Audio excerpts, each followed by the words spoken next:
झारखंड मानो लूट खंड बना है और यहाँ हर दिन एक नया घोटाला सामने आता है। अब तक सबसे बड़ा झारखंड का घोटाला एकीकृत बिहार के समय का चारा घोटाला माना जाता था, लेकिन अब ट्रेजरी घोटाला ने सबको चौंका दिया। कैसे वेतन मद के पैसे को उड़ा लिया गया और खजाने में सीधे सेंधमारी की गई, और सेंधमारी करने वाले कोई और नहीं बल्कि पुलिस वाले ही निकले हैं। लेकिन इन तमाम जांच पर अब तक की कार्रवाई पर सवाल यहाँ उठा कि क्या इतनी बड़ी लूट सिर्फ सिपाही मचा सकता है, या फिर इस लूट की कहानी को बदलने की कोशिश है और किसी बड़े ओहदे वाले अधिकारी को साहब को बचाने की कोशिश की जा रही है। पूरे मामले की अब सच्चाई सामने आएगी जब सीआईडी इस पूरे केस के अनुसंधान के अंतिम छोर पर पहुंचेगी। बता दें कि झारखंड में बोकारो से शुरू हुए ट्रेजरी घोटाले की जांच हजारीबाग तक पहुंची और अब वित्त मंत्री ने पूरे झारखंड के ट्रेजरी को जांच का आदेश दिया है।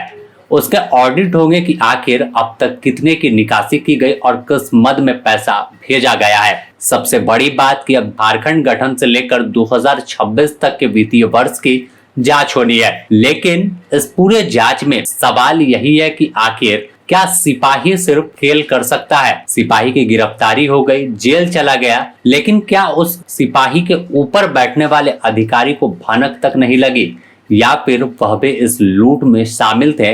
यह सवाल आज झारखंड का विपक्ष पूछ रहा है। चलिए सबसे पहले बताते हैं कि बोकारो में कैसे ट्रेजरी घोटाला सामने आया था। बोकारो में साजिश के तहत 4.25 करोड़ रुपए का खेल हुआ। इस मामले में आरोपी एसपी कार्यालय के अकाउंटेंट कौशल कुमार पांडे थे, जिन्हें हिरासत में लिया गया। पूछताछ की गई तो कई अहम जानकारी निकलकर सामने आई। बताया गया कि रिटायर्ड दरोगा के नाम पर हर माह पैसे की निकासी होती थी, साथ ही कई खातों में अमाउंट को ट्रांसफर किया जाता था। इस जांच के बीच ही हजारीबाग में जांच शुरू हुई तो वहां 15 करोड़ रुपए से अधिक के घोटाले का मामला सामने आ चुका है, जिसमें वहां पर भी सिपाही का नाम सामने आया, शंभू का, कि शंभू कैसे घोटाले को अंजाम देता था और पैसे को अपने रिश्तेदारों के और कई रिटायर्ड पुलिस अधिकारियों के नाम पर विड्रॉल होता था। हजारीबाग में 15 करोड़ की पुष्टि हुई, लेकिन यहाँ पर दावा है, जिस तरह से विभागीय अगर हम बात करें सोर्स की, तो 25 करोड़ रुपए से अधिक का घोटाला जा सकता है और खुद वित्त मंत्री ने इस पूरे घोटाले को 25 से 30 करोड़ का बताया है। तो अंदेशा है कि अभी 15 करोड़ का मामला सामने आया है। जब जांच और आगे बढ़ेगी, कड़ी दर कड़ी जुड़ते जाएगी, पूरे मामले में चौंकाने वाला खुलासा हजारीबाग से सामने आ सकता है, जिसके बाद मामला पूरा आगे बढ़ेगा तो कई लोग एजेंसी की रडार पर आ सकते हैं। हालांकि पूरी जांच अब सीआईडी के जिम्मे दी गई है और सीआईडी पूर्व के जो जांच पुलिस के द्वारा किए गए थे उसकी समीक्षा करने के बाद अपनी कड़ी को आगे जोड़ने की कोशिश करेगा।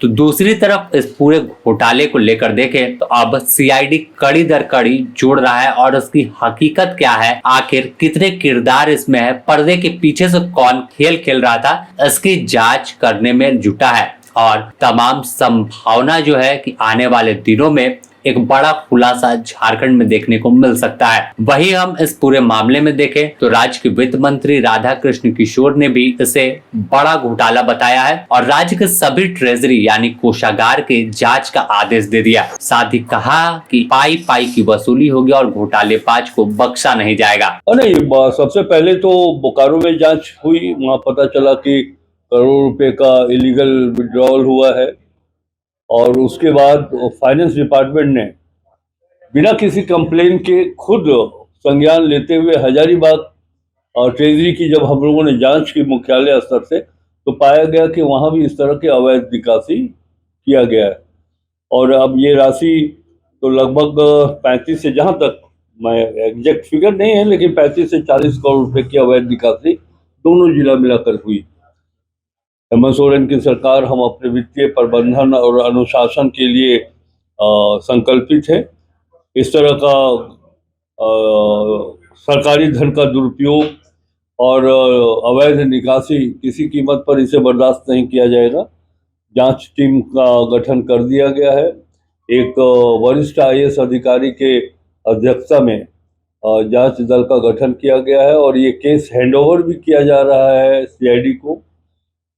जो जांच दल है हेडेड बाय आईएएस अफसर, वो विभागीय स्तर पर जो गड़बड़ी हुई है उसकी जांच वो लोग करेंगे। और दूसरा जो पुलिस जो क्रिमिनल एक्ट हुआ है इस पे पैसे की अवैध निकासी, उसकी विस्तृत जांच सीआईडी के द्वारा की जाएगी।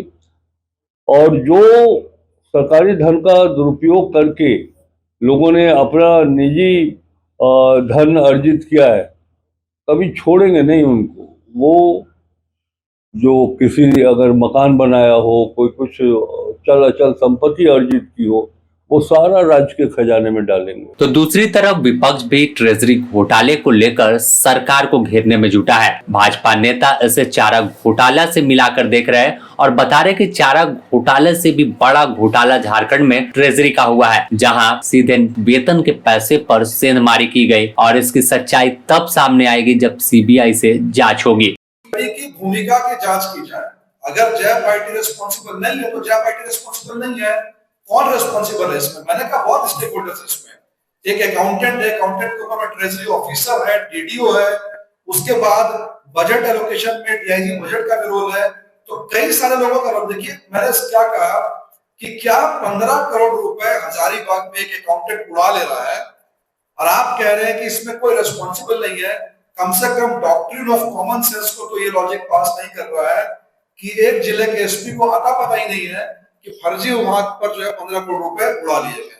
इसलिए इसको मुझे जांच की जरूरत है। किसी ने ईडी का जिक्र किया, मैंने ईडी का नाम इसलिए लिया क्योंकि जब भी एफआईआर दर्ज होता है और उसमें बहुत बड़े पैमाने पर पैसे का लेन देन होता है तो ईडी की एंट्री होती है। जैसे पीएचडी डिपार्टमेंट में भी ईडी की एंट्री हुई। तो इसका स्केल जिस लेवल का दिख रहा है, पीएचडी में 23 करोड़ की निकासी हुई थी, ईडी ने एफआईआर दर्ज किया। यहाँ पर अभी तक हजारीबाग 15 और बोकारो 4.5 करोड़ तो स्टैब्लिश हो चुका है। इसके बाद और जाने के स्टैब्लिश होगा तो जाहिर सी बात है सेंट्रल एजेंसी है, अगर बड़े पैमाने पर मनी लॉन्ड्रिंग का केस दिखता है तो उसकी एंट्री होनी स्वाभाविक है। तो हमें लग रहा है कि शायद ईडी की एंट्री भी भविष्य में हो सकती है। खैर पूरा मामला बड़ा है और हाई प्रोफाइल है, क्योंकि जाहिर है कि सिर्फ सिपाही इतने बड़े खेल को अंजाम नहीं दे सकता। और यही अंदेशा विपक्ष भी जता रहा है कि राज्य में जिस तरह से देखा गया कि चारा घोटाले में तत्कालीन लालू प्रसाद यादव जब सीएम थे, एकीकृत बिहार था, तो कैसे डोरंडा कोषागार से लेकर दुमका, देवघर और कई कोषागार में अवैध निकासी का खेल किया गया था, पैसे की लूट मची थी। तो कुछ उसी आधार पर हो सकता है कि यहाँ अन्य मद, वेतन मद छोड़कर दूसरे जो मद है वहां पर भी पैसे विड्रॉ किए गए होंगे और इस खेल के पीछे जिले के कोषागार के बड़े अधिकारी सामने हो सकते हैं। हालांकि पूरे मामले पर अभी कुछ भी कहना जल्दबाजी होगी, लेकिन तमाम जांच जब आगे बढ़ेगी, अंतिम जांच की कड़ी जुड़ेगी, तब खुलासा होगा कि कितने किरदार थे और कौन सफेद पोस्ट था और कौन पर्दे के पीछे से पूरे खेल को अंजाम दे रहा था। बने रहे द न्यूज पोस्ट के साथ, इससे जुड़ी और भी अपडेट आपको देंगे।